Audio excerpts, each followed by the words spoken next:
Oke, balik lagi sama gue di sini, dan di video kali ini gue mau ngebahas mengenai email yang ada pada iPhone second yang isunya akan diblokir saat pemakainya udah melebihi 3 bulan. Gue buat video ini karena banyak banget yang nulis di kolom komentar video-video gue kemarin buat request ngebahas isu email ini. Mungkin ini masuk ke segmen sharing santai aja kali ya. Gue nggak mau banyak buat b-roll atau semacamnya. Lu cukup dengerin bacotan gue aja. Oke, sebelum gue mulai, gue mau ngasih tau dulu ke kalian kalau yang gue omongin nanti itu hanya opini gue aja. Nggak 100% benar dan nggak 100% salah. Gue akan kasih pendapat gue mengenai blokir email ini. Banyak yang bilang kalau iPhone second saat ini untuk jaringan selulernya itu hanya bisa bertahan maksimal 3 bulan aja. Habis itu kena blokir deh. Ini juga berlaku untuk iPhone baru yang dibeli tanpa membayar pajak masuk bea cukai. Untuk iPhone baru besar kemungkinan itu bisa terjadi. Bahkan saat pertama beli juga bisa jadi langsung nggak bisa pakai jaringan seluler yang ada di Indonesia. Karena ya belum bayar pajak dan belum daftarkan emailnya ke Kemenperin. Tapi kalau untuk iPhone second itu agak sedikit berbeda menurut gue.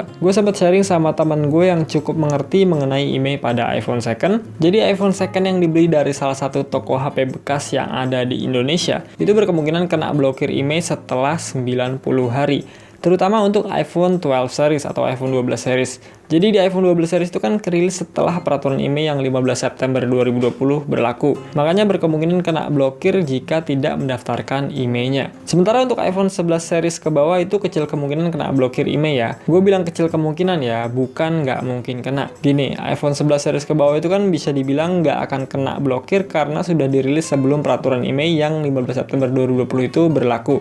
Otomatis iPhone itu kena pemutihan sesuai dengan yang direncanakan pemerintah. Tapi iPhone itu kemungkinan juga kena blokir jika si sellernya memasukkan iPhone itu setelah tanggal 15 September 2020. Berkemungkinan ya, bukan pasti kena. Misalnya kayak gini, sekarang lu beli iPhone 11 series di seller iPhone bekas. Nah, besar kemungkinan sellernya itu bawa iPhone bekas itu di dekat-dekat ini kan. Kecil kemungkinan kalau dia bawa masuknya itu sebelum 15 September 2020, terus dijual lagi sekarang. Kayaknya nggak mungkin deh. Nah, untuk unit yang kayak begitu yang sebenarnya gue belum tahu kepastiannya mengenai blokir email itu kena atau enggak. Makanya gue bilang berkemungkinan kena blokir. Contoh aja iPhone X gue ini gue beli di salah satu toko HP bekas. Ini gue beli di awal Januari 2021 kemarin. Sekarang udah masuk ke bulan April dan iPhone gue ini aman-aman aja. SIM cardnya masih bisa digunakan dan jaringan 4G LTE-nya juga masih mantap dipakai. Nah, kalau kalian beli iPhone 11 series ke bawah dan kena blokir, menurut gue sih itu ya kurang beruntung aja. Kita nggak bisa 100% salahin sellernya yang biasanya kasih garansi iPhone selama 1 bulan, tapi pas pemakaian 3 bulan emailnya langsung diblokir. Ya namanya iPhone dengan email yang tidak terdaftar emang kayak gitu resikonya. Kita nggak bisa salahin sellernya juga. Ya sebenarnya kalau mau nggak diblokir tinggal beli yang resmi aja. Sudah bayar pajak dan tentunya emailnya aman tanpa takut kena blokir ke depannya. Kalau mengenai email suntikan atau email sementara, itu gue akuin benar adanya. Jadi buat kalian yang punya iPhone dan emailnya udah keblokir, itu bisa aja dipakai lagi.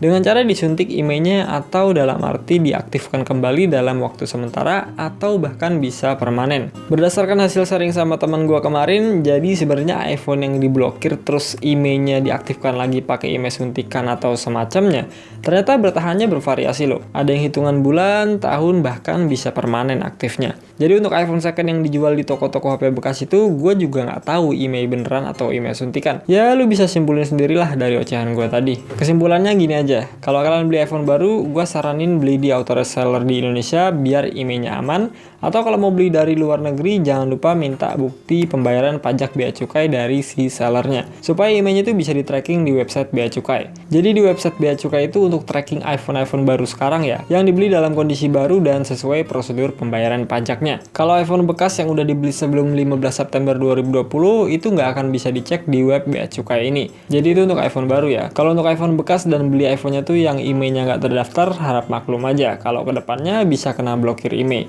Kalau nggak kena blokir ya anggap aja kalian sedang beruntung. Jadi untuk iPhone second gue sangat menyarankan kalian buat beli yang emailnya udah terdaftar ya. Yang biasanya tuh iBox, Erafone atau yang lainnya. Supaya pemakaian kedepannya lebih terjamin. Oke, gue rasa gitu aja sharing santai gue buat lo semua. Yang kemarin request bahas blokir email 90 hari, email suntikan, atau semacamnya. Jadi pendapat gue begitu. Hanya sekedar opini, buah hasil dari sharing sama teman gue. Nggak sepenuhnya benar dan nggak juga sepenuhnya salah. Kalau kalian ada pendapat lain, langsung utarakan aja di kolom komentar. Kalau ada pertanyaan seputar iPhone, langsung follow dan DM aja Instagram gue di sini.